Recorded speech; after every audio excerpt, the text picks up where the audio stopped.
Hello, everybody in Bangalore or virtually Bangalore at the IEEE 5G conference. And this is the health tech session. So I'm reporting to you about some ideas of how to use 5G and other technologies as a way to achieve healthcare democratization. My name is Michael Friebe.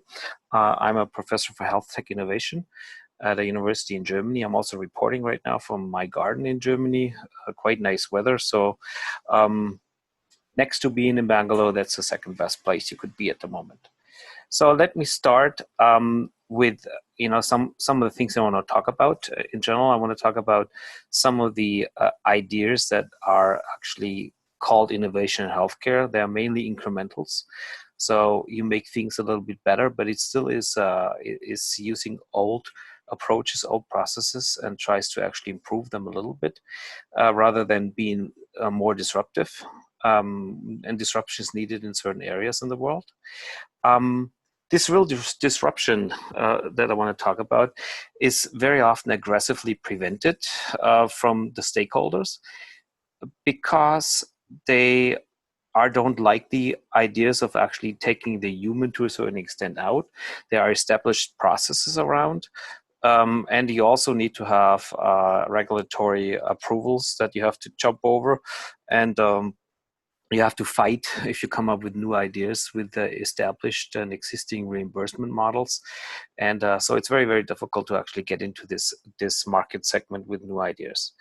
The exponential technologies that I want to talk about and that I want to use as a concept, I want to not only think about making things dramatically better, but I particularly want to talk about making existing things dramatically easier and cheaper. And I think this is the key concept. Believe it or not, it's not the technology improvement necessarily, but it's actually making devices and processes available to everyone and available at a relatively low cost. And that's when you achieve democratization of healthcare. So COVID-19, we are in this crisis at the moment, has already boosted a couple of the applications that are done using, for example, 5G technologies, applications where you don't see a patient doctor directly anymore, but you actually meet doctors or apply medical procedures or monitoring applications via a computer link, via a communications link. And globally, that has been a massive positive impact, COVID-19, as negative as it is, but at least to digitization of healthcare, that was massive. So one more time, this is not a technology presentation, so I don't want to disappoint you, but if you expect some formula, some electric circuit drawings or some other highly technology stuff, you will be disappointed. I hope you will be excited, however, if you listen to the end about maybe a different thinking process and maybe something where you can apply your technology knowledge on a much broader aspect and solving challenges that may affect you in the future as well. So it's in general, let's talk about innovation challenges within the healthcare segment and also about disruptions. And I want to particularly emphasize my personal, I call it the MTP, a massive transformative purpose. You see it up here in the header of this presentation file. I call myself a health democratization enabler. It's maybe very how would I say this? Maybe high stake goals, but what I put my life and my efforts under is to make people aware of what they can do to provide tools and devices and processes for everybody on this earth and this planet, rather than only developing items, devices for the developed world that are very high pricey and that are, again, not available to everyone. So this is my personal goal, and I hope that you'll be a little bit excited about approaches and maybe also become a fan of it and maybe work in this segment as well. I also want to show you some opportunities that come with it. I have one example also that we actually trying to get done together with the IIT in Kharagpur. And it's like a mobile concept. It combines a lot of technologies with telecommunications, so very high-speed communications, I think, because they're necessary. And provide services for urban areas rather than always improving or continuously only improving the segments that are somewhat well already. So a little bit starting over with what healthcare is actually, what the state of healthcare is. So currently, and you may have heard that before, we are dealing actually, with not with healthcare, but rather with sick care. You go to the doctor when you're sick. The health insurance pays when you're sick. Actually, unfortunately, the life insurance pays when you die. So there's no positive effects, and it's all to a certain extent negative. You only think about health or healthcare traumatically when you have to pay and when you're sick, rather than the healthcare system or thinking about maintaining your health and preventing you from getting sick. There's a lot of money involved in that system, and that is typically something that is not well paid, keeping you away from the doctor, keeping you away from the hospital, staying at home, maybe doing some things at home, being able to actually, analyze your own physical state, and then decide on whether it's really necessary to go to the doctor or not to see a human. I'm not trying to get the human out of the game, but I'm trying to actually make healthcare available for everyone, and make it not a process where you have to think about on whether you can afford it or not. So this is a very important aspect, because a lot of people actually get sick because they don't go to the doctor at the right time, because they just simply cannot afford it and they cannot stay away from work or other things. COVID-19 is a prime example of what the effects could be on this one. So we need to work a little bit more on prevention in the future. And we have to move to an approach where we apply precision medicine, so where we use whatever is available to actually determine the state of your disease, of your health problem. Maybe even look beforehand using precision medicine to actually see whether something could develop.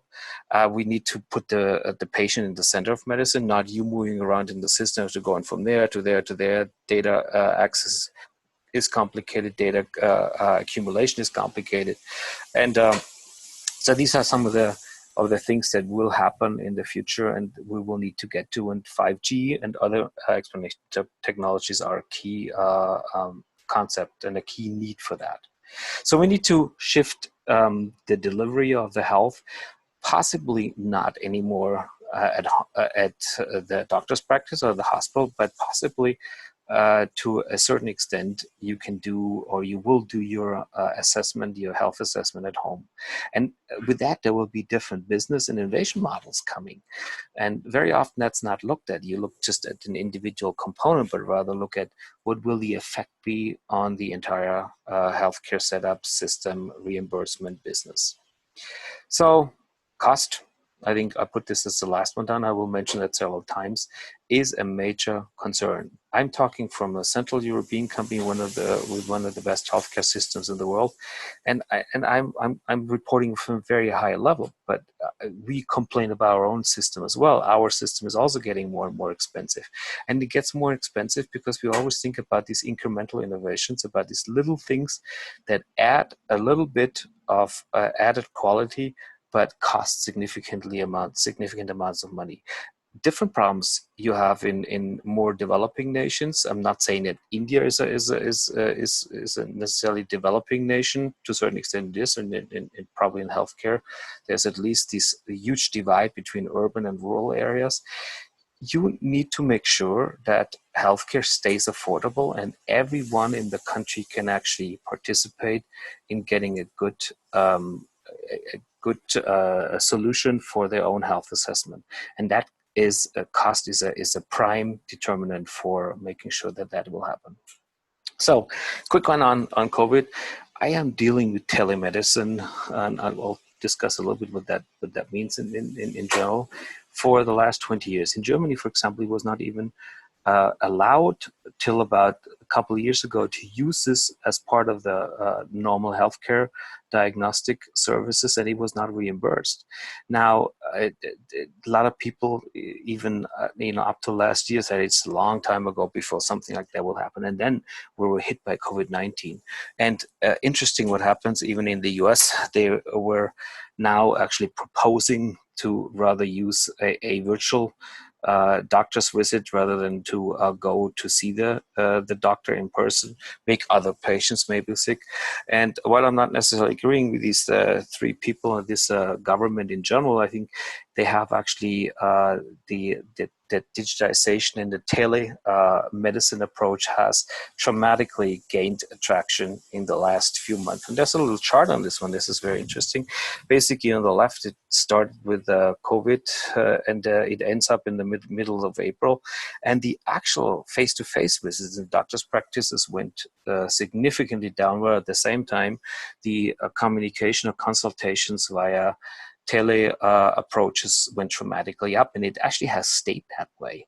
Now, there's a lot of other issues with that because people don't go to the doctor because they're afraid to get actually sick, or they can actually get the virus while going to the doctor. So there's a lot of delays in there, and that is actually negative. But in general, you see the tendency in that, and I believe that will stay that way. So the pandemic has actually caused a significant expansion of telemedical approaches. Now, you also see this when you look at some of the companies that offer telemedical, telehealth solutions, telepharmaceutical solutions. Their market capitalization, their value basically of their company has risen dramatically just in the last 3 months, from in average 100-200%. And they are on continue to go up. There's a lot of other approaches that have gained not only attention, but have actually been quickly implemented using certain services that can now be used on a virtual connection, or maybe with sensoric at home. And I have some examples on this one later on too. So another quick one, just to give you also an idea of what generally people spend money on. 90% is actually spent on housing, health, food, and other things. And the COVID-19 has opened, and I highlighted this one, has opened floodgates to innovate significantly faster and quicker with respect to digital applications. So, as sad as it is with this COVID-19, there's all the benefit, the drawbacks it had in the recent month, and possibly will have in the future to come. It has done more to digitize self and healthcare digitization than any initiative in the last 5 years. And, interesting enough, at a very, very high speed. There was a high need behind it, and that's actually something that I think is very important. Anyway, in healthcare, you need to identify a very, very high need, and then people will actually act on it. So COVID, with all the negative effects, was very positive for the digitization efforts of healthcare. However, what is reality? Telemedicine requires computers, requires communication links, requires actually software, requires time. And particularly small practices and smaller providers do not have the means. The people on the other hand, the patients don't have the means. There is not a common standard around, and so there is a lot of difficulties of getting these things implemented. So, what does the reality look like in Germany? It's very interesting. I just want to provide a quick example from my own experience. It was the last 2 months. I had a little problem with my heel spawn orthopedics. I went to the orthopedic doctor. He gave me a manual, basically a written referral to go to the radiologist. Of course, he didn't tell me which radiologist to go to. It's my own decision. So I had to call around. You cannot do any bookings online. It's not digital at all. Well, once I was able to actually get an appointment, I went there. Procedure was done within 15 minutes using a very, very high-end MRI system, very cool, new system, 10 minutes, thing was done. What do I get? A paper printout of my heel, and that's kind of like the diagnostics they use. The doctor as well. What was very interesting is that I got a report as well within 5 minutes of finishing my procedure. But what was it? It was a handwritten document.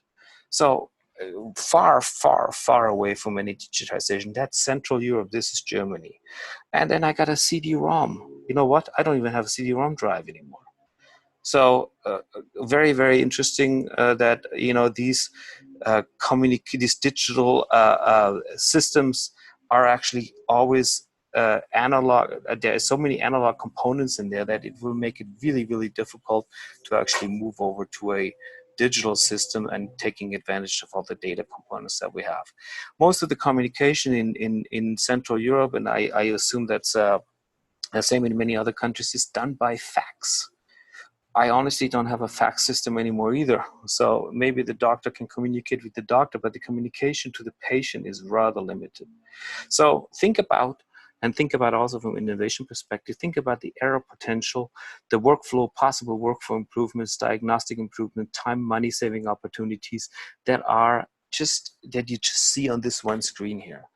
And I hope that there will be dramatic and fast efforts to get that done. But there's a lot of hurdles in there and a lot of people who are uh, risk averse and are innovation averse and don't like this to happen in the next few years. So some of the learning goals on top of it, you need to understand that there is not, telemedicine is one way, and it's mainly the communication between two people using telecommunications links in between them. Telehealth is a completely different aspect where you actually use digital tools on either end that are used at home, for example, monitoring, measuring, taking advantage of the digital information that you can have, and then lead to what we call an interconnected health system, where you can use the data acquired in combination with artificial intelligence and machine learning approaches to eventually reach a point that we call digital health. Digital health still has people involved, but it will actually be something where the questions that a doctor can ask with respect to diagnosis are integrated. The sensorics, the measurement tools are actually going beyond what the normal doctor would normally do, also include devices and systems that don't typically follow all the senses that a doctor would use, touching, feeling. Maybe they use audio approaches, they use signal processing and many other things that will lead to dramatically more and better information that are also personalized to you and to your baseline. We will get, and that's not a learning goal, but that's something that I'm firmly believing, we'll go to a patient center and an empowered patient, where the patient, him or herself, will determine when to actually go into professional care and when not, and actually have systems and tools available at home to determine their own health. And a lot of these technologies will be so cheap and so widely available, they will be abundant, so that they will hopefully lead to some form of health democratization. So everybody in this world, everybody has a cell phone, and most people have a smartphone. This smartphone can actually be the connector to digital health approaches and to sensoric applications. You can theoretically think about all kinds of sensors that you can put on. You measure your auscultation, your flow. You can measure ECGs, maybe an SpO2 measurement. All these data points, to a certain extent, are individually available, but not in summary. So there's a lot of opportunities involved, and there's a lot of opportunities for everyone on this planet involved. Healthcare is global, as we all know. So I also want to teach you or tell you about this a word that I think it was started in the US at Harvard Medical School, something called reverse innovation. Just a quick definition of reverse innovation: it's where we actually develop not necessarily something in the developed world, in Germany, for example, for Germany, but we develop something in Germany for India, because we don't have a market in Germany, we don't have stakeholder approval, we don't have support from the government. But in India, there's a completely different need, where they have approval, they have the need, they need to connect the patients to the doctor. They may not have enough doctors, they may have completely different reimbursement systems, and they will actually use it there, prove a point, show that it works and is very efficient, and then it comes back to developed world, basically saying, hey, Germany, by the way, it worked very well in India. Why should it not work in our country, even though there's a lot of people who are against it? So I think most of the things I've talked already about it are just listed here, so you have it at least when you watch it, some of the definitions. But we will need to not only have telemedicine, and I think that was clear. We need to use the possibilities that we'll have with machine learning, artificial intelligence, robotics, sensorics, even blockchains. We have to use this to actually get to a point where we talk about telehealth and digital health and a patient-centric health, which is which also has data points that it uses from your home care, your home approach, and in the professional care, and merges them together. And with all these data points, we should then be able to actually get much better information on disease patterns, how they develop, maybe early stage information. So just also a quick one on, I found this was very interesting, on what in the last few months, frontline providers and primary care physicians have actually used telehealth application. The telehealth is in this case wrong, it's more like a telemedical application, but they have used in their real practice. And it's very interesting to see what the cases are. And you'll also see that while it is to a certain extent also COVID-19 urgent case, it has something to do with routine and follow-ups, and also particularly in the primary care physicians has to a large extent to do with normal medical application. There's a lot of things that are not included in this one. Is like taking data points from home, maybe actually doing things at home, maybe also some educational issues. And a lot of these devices or things that I have said about telehealth, they're not only going to the direct interface between patient and doctor, they are actually also dealing with data management, they're dealing with emergency case situations, with rehabs, with pharmaceutical, also with wellness. Wellness is a very important thing. I'll get to this in a second. So connecting all these points, and as you see here on this right side, the patient should be in the center. The patient should be in control of his or her data, rather than somewhere in the healthcare system, somebody collecting it. The patient needs to be the one who is able to actually pull all this data and allow everybody to get access to the data points. So again, mentioned this. Now let me just go back quick one. And this is at the bottom of my heart. What is the innovation process for digital health? So, and it's not only the digital health; it's actually innovation process for general device innovation or process innovation, clinical innovation that you think of from the technical field or an interdisciplinary setup. We need to have a clear understanding of the healthcare problem, but also with the foresight, what will happen using these technologies in the future. And then we will actually try to, once we understand the problem properly, also understand the economics behind the problem, then we need to find solutions or try to ideate solutions that we then need to validate and check towards reality, and maybe also check in different countries, so we know that it works in one place, maybe while it does not work in another one. So this is what I really love to do, is to talk about innovation generation. I can tell you already that it's significantly more important. I have a slide on this at the end, to understand the problem, to understand the challenges, the needs that come with it, and also the economics behind it. And it's more important to know that than to be a AI geek or robotics geek. You need to have this knowledge, but you can actually get this information, get this knowledge when you know that it's really needed and what is needed. But you need to understand the entire picture to create health tech or healthcare innovation by being a little bit more first superficial, focusing on the problem, and then actually trying to work on the solutions stage. So in the future, we'll have a quadruple aim of healthcare, things that we need to consider. Everything you do in healthcare, you should actually ask these 4 questions. Does it reduce cost? Very important. Does it improve the outcome? But even if it doesn't improve the outcome and stays the same and it dramatically reduces cost, it would be good.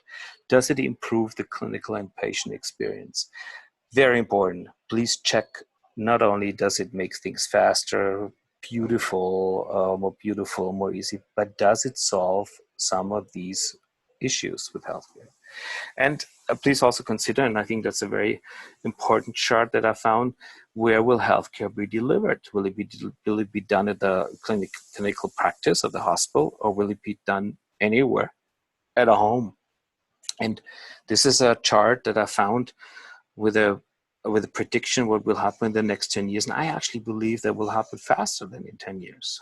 So doctor will be only 2% where healthcare will be delivered. And that's a little bit the reason why there will be a later stage where you will do a lot of things at home. And once you find it out that something is wrong, or the machine algorithm tells you, or a comparison to your peer level tells you, then you will actually go into professional care. So there's a lot of issues with that, and there's a lot of stakeholders involved in healthcare, and that makes the whole thing very, very complicated. So some of the 5G issues, I put down decreased latency. So we need to really have that, because a lot of the connections to rural area healthcare will be done using mobile networks. And without 5G, you will not be able to actually offer advanced services in these places. We need to reduce manual executions as much as possible, because the human is the highest reason for errors in this clinical field. And we need to obviously have availability of data that connects everybody to the global healthcare data world, analytics, all the other stuff. On the right side, governments are involved, citizens are involved. Governments want to be elected. There's political things in there. Healthcare is a big issue. We have healthcare organizations. We have research entities. We have the individual healthcare providers like doctors, hospitals, etc. So there's a lot of people, and they have all different interests. And this is one of the most complicated things in the getting actually healthcare innovation out, is getting an approval agreement with a majority of these stakeholders. So if you want to have benefits for everybody in this healthcare, benefits would be here on you see on the left side: better health outcome, faster cures, economic growth. You need to make sure that you actually provide transparent, ethically approved, secure connection, secure data acquisition, and algorithmical approaches that then are accepted by all these stakeholders in the system. And we need to not only look at the conventional data that are typically used in healthcare, is like acquiring health data by listening, by having diagnostic equipment systems out there, but also taking into consideration behavior patterns, biology, genetic information, and other. And we need to train and educate everybody involved in this in a little different level. That brings me also to a point: what is actually a determinant of health? Health and longevity. You want to all live long, right? And if you want to live long, you have to maintain a good health. So what is actually a determinant for your good health? Now, understanding that is what I mentioned before: healthcare by any means is not very agile. It is at the bottom of agility. And so we need to really prove a point, and possibly the patient or the payer, which is the patient as well, is the only one who can actually make change happen faster in this setup. So determinants, I just mentioned them. Socioeconomic effects. How well are you educated? What kind of family you live? Are you rich or poor? Rich people have a significant higher life expectancy, as you see here. So that could be 10, 15 years, depending on where you live in the top 10%, bottom 10%. Making this a little bit more equal would also help. Genetics and biology at 20%. So sometimes you can never actually pick your parents. So some of the things are just inherited. But knowing about all the efforts and all the things that happen in genetical engineering, you can believe that maybe some of the problems could be solved as well in the future. Of course, if you live quite unhealthy, you don't eat well, you drink a lot of alcohol, maybe use drugs, you smoke, you don't exercise, that's not very good for you, and has a very negative effect on your health and also on your longevity. Where do you live? Are you living in a city? Are you living in the countryside? Is the air bad? Is the water bad? also has a 10% effect, and only 15% actually depends on the healthcare provision. But we spend so much money and time and effort dealing with the last part, which only makes 15%, and we only get there when we're sick. Again, that's what I mentioned before. We need to work on these other issues before, and maybe it makes a lot more sense to actually invest some of the money that we typically spend on healthcare provision on actually making you healthier. So just a little chart here on this one. I don't want to go into detail on this one, but all the ones on the left side, all the risk behaviors, they are depending on you patient, and they will cause these diseases that are in the middle. So if you are reducing the part on the left, you will have a good chance to actually not get the diseases mentioned in the middle. And you can see this also when you look at the so-called health adjusted life expectancy. The numbers are really lower here. Please look at the green arrow going up, where there's Thailand, Mexico, Brazil, and also India. That's the big one in the middle, compared to the rich countries that are following this gray arrow, where there is, if you look at the UK, for example, in the US, there is a 3 years a lower health adjusted life expectancy in the US versus the UK, while at the same time the UK's healthcare cost is 2.5 times lower than the US. And so some of the drivers that actually make that happen is the inequality. If you have a lot of money in the US, you will have a good life expectancy. If you don't have a lot of money, you'll pretty much at the bottom, and there's so many costs involved, and the costs are so dramatically higher that is a major issue. So we need to deal with this, and hopefully we'll get this done in the next few years. So some of the things where you can benefit and where it can actually can make your life expectancy longer is obviously don't get sick, hang out with a lot of women. That seems to be a good thing. Also be married seems to be good. Eat healthy. So those are some of the things we need to educate people about. And nothing to do with technology again. So be a happy married outdoor guy seems to be a fairly good recipe to live long. So what will happen, I mentioned some of these things before. Telemedicine will happen. We will have precision personalized medicine. We'll have probably a lot of wearables. We'll have a lot of demographic change with a lack of experts and staff. So that's a major problem. We'll have at the same time, while we have these new technologies come, we have less people, less humans actually available, and we need more people at the same time. So we need to maybe gap the lack of people with technologies that we have available. So some applications that could be very good for 5G in the patient, in the hospital, and the medical management setup. Don't want to go in detail on this one. You can read it and you may actually know it yourself. And 5G could also be used, or technologies like that, to actually deliver medication, make emergency services available to urban areas using copters or using these kind of approaches, but that also requires fast connections and requires a remote services with a lower latency. So we'll need to have a home care wearable platform combined with the outside medical services. Need to interchange ideas, they need to interchange data points. This is something that will hopefully help then to create democratization. And we'll have robotic surgery. That's always an example that is very often used. You know, you don't have the experts in the rural areas, but you have the robot maybe there, and maybe somebody else will use it. Well, there's a lot of things that can only be solved by technologies like 5G. Okay, quick example, and then I'm done. So we have we've proposed a prevention tomography device on a mobile access, and a problem was that a lot of the doctors in the rural areas are not available.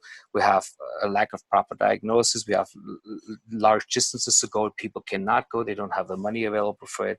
So we propose a mobile solution that actually contains a robot, contains diagnostic equipment, contains equipment that allows you to actually use to do blood samples, microscope, and there's only one person there, and there's a lot of data connection, data points that will then be able to analyze the state of people very quickly in remote areas and will hopefully help to develop. You may realize there was a little glitch right now. It started to rain in my garden, and the battery was out as well. So I'm really sorry for this.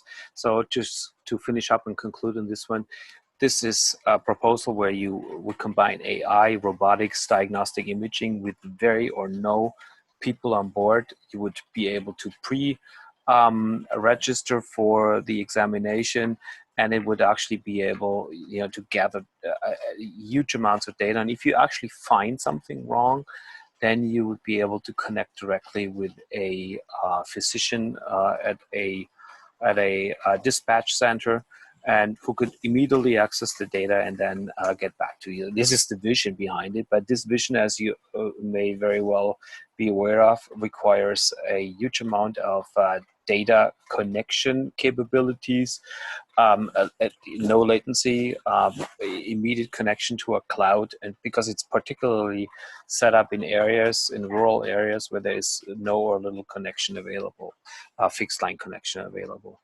So just as a summary now for this one here, so we want to build this truck.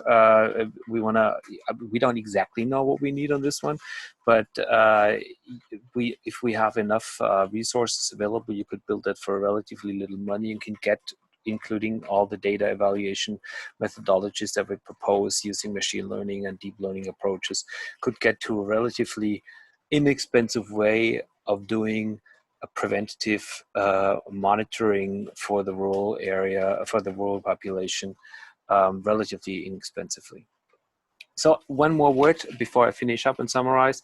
I firmly believe that we need to also think about new ways of educating for these exponential technologies and the challenges in the future.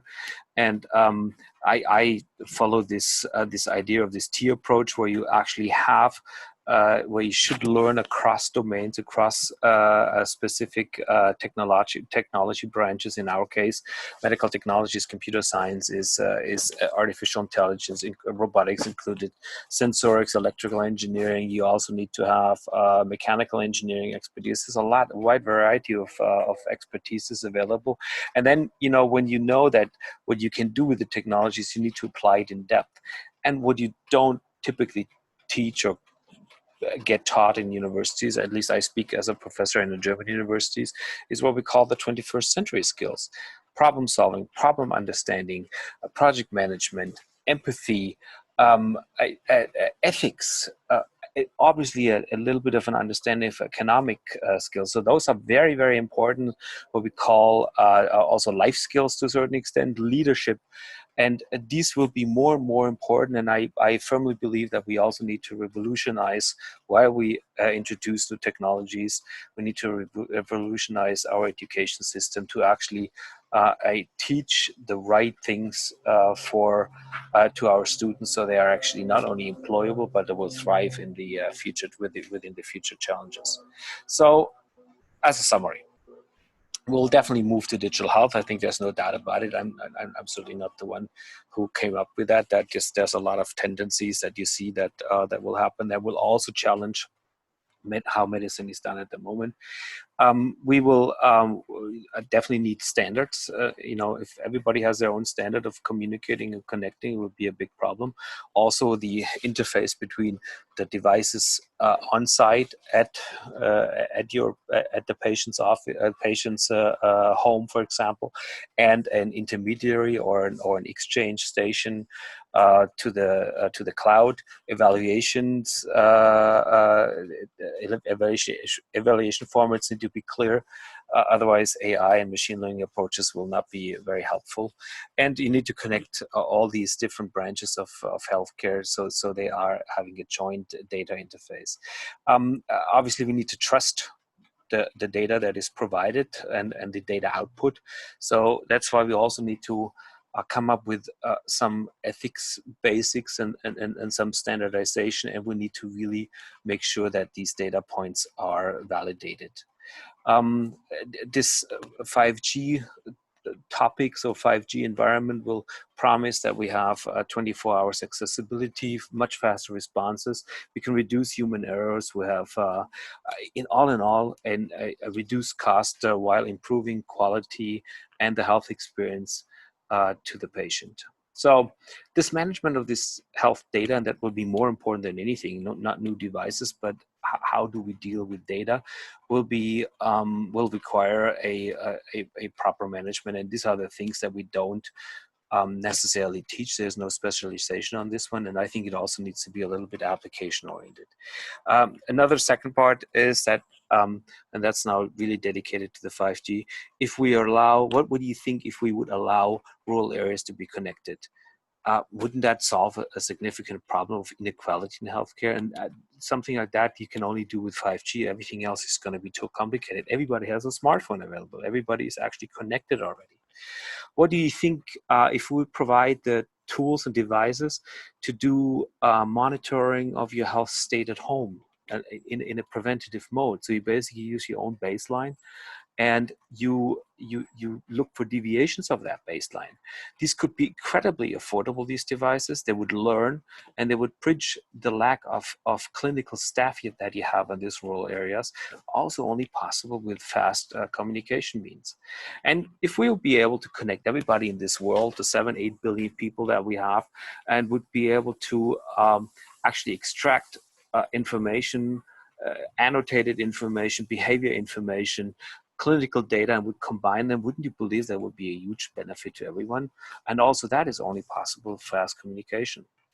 So there is so many possible ways that this fast communication in combination with thinking about the challenges itself, thinking about devices that could be produced for everyone for very little money that would help prevent diseases. Wouldn't you believe that all these steps would help democratization of healthcare, make health available to everyone, and make health affordable to everyone, and get rid of inequalities? And let's hope you got out of this presentation that 5G is a pre-requirement in combination with other devices and with a rethinking also of the business model health.